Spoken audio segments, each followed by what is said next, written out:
Mes chers amis, c'est un plaisir de vous retrouver sur Torah Academy, et cette fois pour une petite réflexion autour de la fête de Pessah. Alors deux petites questions, de grandes questions. La première c'est concernant le mois de Nissan, donc mois du renouveau par définition. Nissan c'est Nitzan, le bourgeonnement, on le sait. Et la deuxième chose c'est que le point culminant justement du mois de Nissan, c'est Pessah, le soir du Seder, durant lequel on raconte donc les plaies qui se sont abattues sur les Égyptiens, les miracles qui se sont produits lors de la sortie d'Égypte, et il faut comprendre quelle est leur finalité, à quoi ça servait tous ces miracles. Alors on pourrait en parler longuement, mais on va essayer en quelques minutes de regarder les choses sous un certain angle. Le Rav Moshe Shapira, euh, il, euh, il attire notre attention sur quelque chose de très intéressant. C'est que la première fois où Hachem s'adresse à Moshe Rabbeinu pour lui annoncer la sortie d'Égypte, c'est lors du fameux épisode du buisson ardent. Et Hachem annonce donc la sortie d'Égypte, le programme, et il précise que c'est sur cette montagne que le peuple juif est amené, le peuple d'Israël est amené à le servir à sa sortie. Et donc ça veut dire en d'autres termes que pour servir Hachem, pour recevoir la Torah, pour que la Torah soit donnée, il faut impérativement sortir d'Égypte.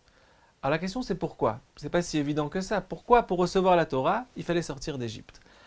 Alors la réponse à ça c'est que la sortie d'Égypte, ou plutôt l'Égypte, excusez-moi, l'Égypte, par définition, même dans l'étymologie, ça désigne les limites, la contrainte. Metzar Yam, ça veut dire ce qui est limité par des frontières. Et ça c'est parce que les Égyptiens en fait, dont nous étions officiellement les esclaves, ils étaient en fait eux-mêmes les vrais serviteurs, les vrais esclaves de la nature. C'est qu'en Égypte, on est toujours enfermé dans les contraintes de la nature. Qu'est-ce que ça veut dire? Que même lorsqu'on développe des savoirs, comme le faisaient les Égyptiens de manière extraordinaire, comme le souligne le Sabbat Slabotka, les Égyptiens ont développé des savoirs, des sciences, des techniques qui étaient toutes les plus extraordinaires les unes que les autres, mais qui étaient toujours limitées par les lois de la nature.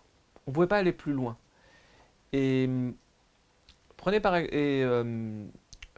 cette idée-là, elle nous empêche de recevoir la Torah. Parce que la Torah, au contraire, c'est la liberté. C'est quoi la liberté? C'est le fait de ne pas être limité. Et la Torah, c'est ce qui nous relie à l'éternité des choses. Que, au fond, il n'y a pas de nature. Rien n'est immuable. Il n'y a que Akadosh Baruch Hu qui est éternel. Tout le reste, c'est relatif.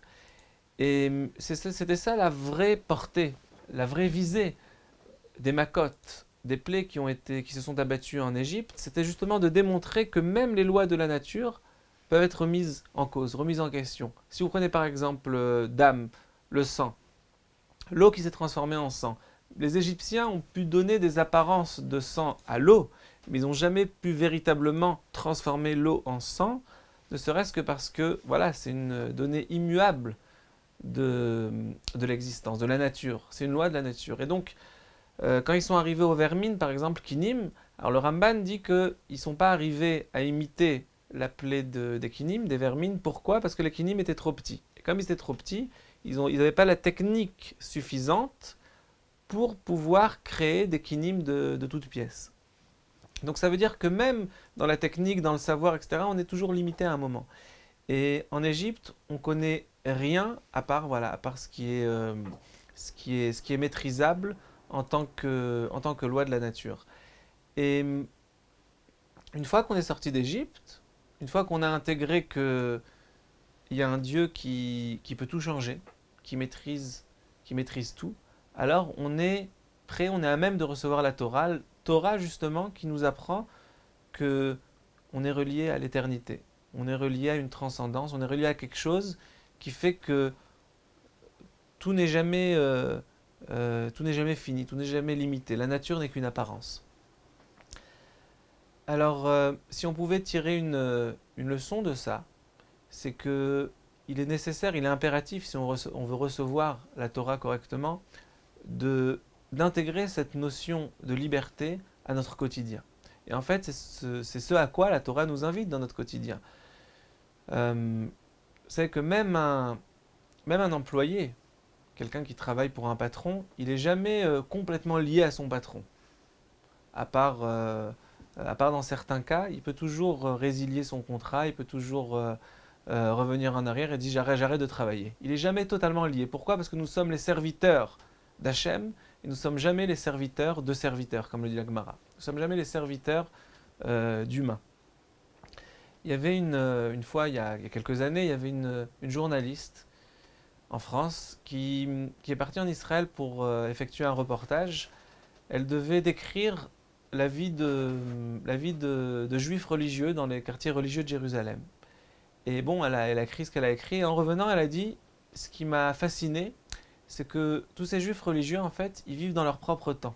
Ils n'ont pas de temps. Ils ouvrent leur magasin quand ils ont fini de prier le matin. Ils ferment leur magasin quand ils doivent prier Mincha.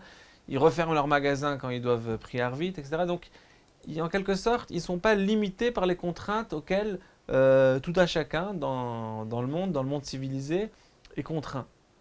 Et alors évidemment, il ne s'agit pas ici de fuir les lois de la nature, il ne s'agit pas de claquer la porte aux règles qui régissent le monde, mais il s'agit juste de montrer que euh, on est uniquement lié par les lois d'Hachem, et que ce sont les lois d'Hachem qui gouvernent les lois de la nature. Lorsque quelqu'un il ferme son magasin Shabbat, par exemple, même si on essaye de le convaincre que c'est